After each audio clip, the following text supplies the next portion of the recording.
I have to mention the bears. Okay. Fucking bears. So there's a few things you don't like. You don't like spiders, do you? I don't mind spiders. Oh. I'm over spiders. Well, there's a story. I've confronted spiders. There's a story I want you to tell in a minute. I'll prompt you for it. Oh, that's before I confronted spiders. Okay, Yeah. but actually, there's two stories. Then there's two stories that involve spiders. But the remember bear thing is your last big trip where you cycled across Canada and then down the northeast, the west coast of America, down to South America. You'd said that you had realised that you were going to be doing a lot of wild camping, and that bears were actually something that you really needed to be aware of.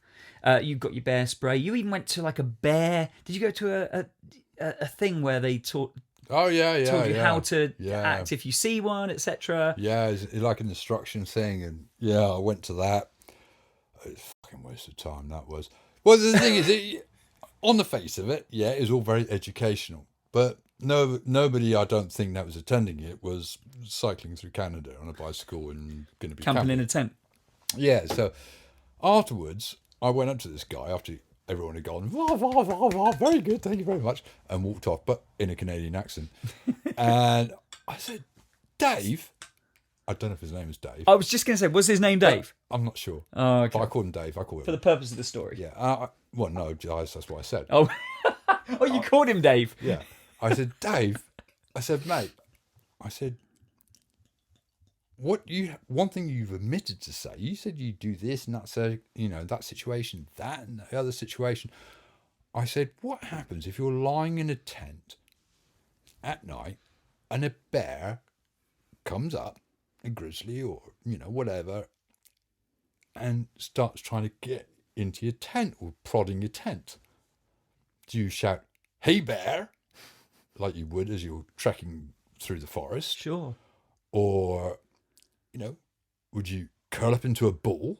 Oh, the fetal position. I've heard that one. Yeah. Which doesn't mean much because you're inside a tent and you can't even see you curling up into a ball.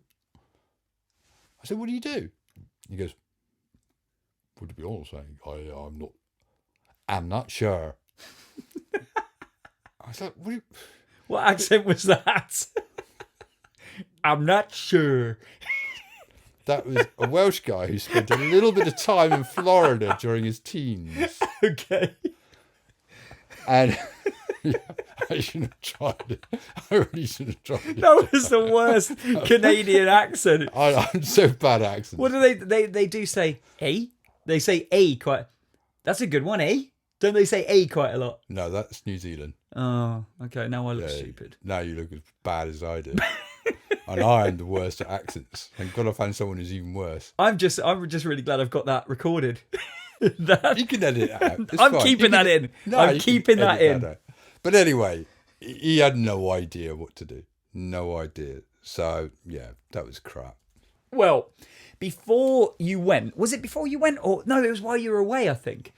I did a little Photoshop of a picture because I used to wind you up about it. That photo was so annoying. Photo was so annoying because everybody loved that photograph. And all the photographs I took in the whole of the fucking Americas. And I took about 2,000 photographs. And I was up mountains, I was down ravines, I was taking photographs of dolphins and whales and everything. And everybody thought, no, I rather like Wayne Green's Photoshop. That's so annoying. It meant the world to me that you even used that on your blog. Because you were very careful to... Yes, but that was near the beginning. I thought, everyone would think, "Oh, what twat did that?" And they would ignore it. So I thought, I just did it just to humour you. I never thought people would actually like the photo. I loved it because, okay, so I've got this app on my phone, and what's funny about this is it's really bad. It's not even Photoshop. It's, if you zoom in, you can see like the little zig. Yes, I know. It's really tacky. But so I'll put this on the Facebook page. But I photoshopped a picture of Chris that I got off his Facebook page of him cycling down a road on his bike, and I Google imaged bear running, and I found this bear running down a highway. So of course I just photoshopped Chris on his bike in the foreground, and it looked like this bear was chasing him. Because I'd said to you on many occasions, I love the image of you frantically running down, cycling at a fast pace with a grizzly bear chasing you, and you were like, "Oh, I love the fact that the idea of me getting mauled by a grizzly bear." I said, "No, it's nothing to do. It doesn't catch you in my mind. It's just the image of you being terrified and trying to outrun this grizzly bear." So when I did this Photoshop, I sent it to you, and I was over the moon when I was reading your blog, and you actually put that picture on your blog. I was like, "Wow, that's such a big deal to me." But I still chuckle when I see that picture. And I still wish I hadn't done it. But you did see grizzly bears when you were in Canada. You took pictures of them. Not grizzlies. Oh, was it? It was a bear and it was a horse enclosure. Oh, yeah, no. Well, there's a couple of times I saw bears, but yeah, the one you're talking about, I was just cycling down this road and surrounded by forest and farms and stuff like that. And I saw a bear coming across this field. So I stopped the bike. Luckily, the road was kind of raised, and so I didn't have to worry about the bear coming at me, you know. And so I was kind of looking down on it, and it approached this tiny farm hamlet type place where there was a couple of horses in this paddock, and it got through the hedges and went into this paddock with the two horses. And I stopped and I just watched with fascination. I mean, this is the first time I'd seen a bear. So I was absolutely fascinated what was going to happen. And it was like this big stallion and much, much smaller mare.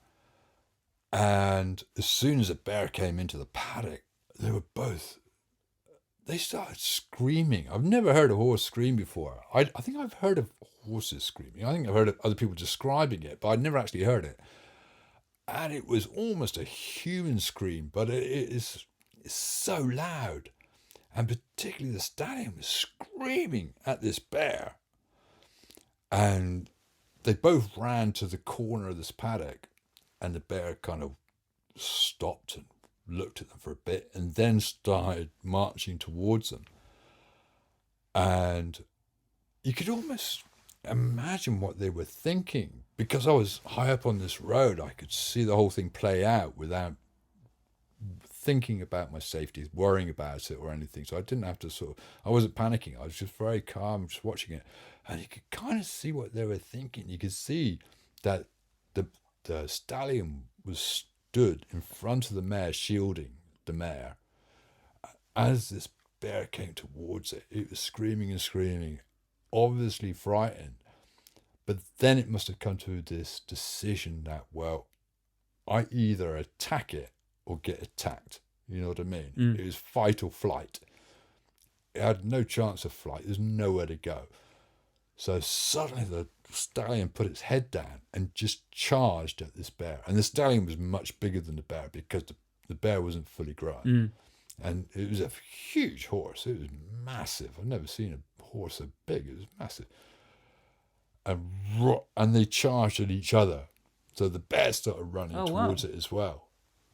So they were just heading like on a collision course.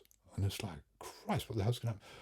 And at the very last second, the bear must have realised that this horse is just too big for me. I can't take this on. And it just veered off and turned around and ran back the way it came. And the stallion just sort of screamed after it. And eventually the bear just found its way out of the paddock and just went off. But the pictures, it was a very exciting first encounter of a wild bear. Or yeah, encounter, but just to see a wild bear is very, very exciting.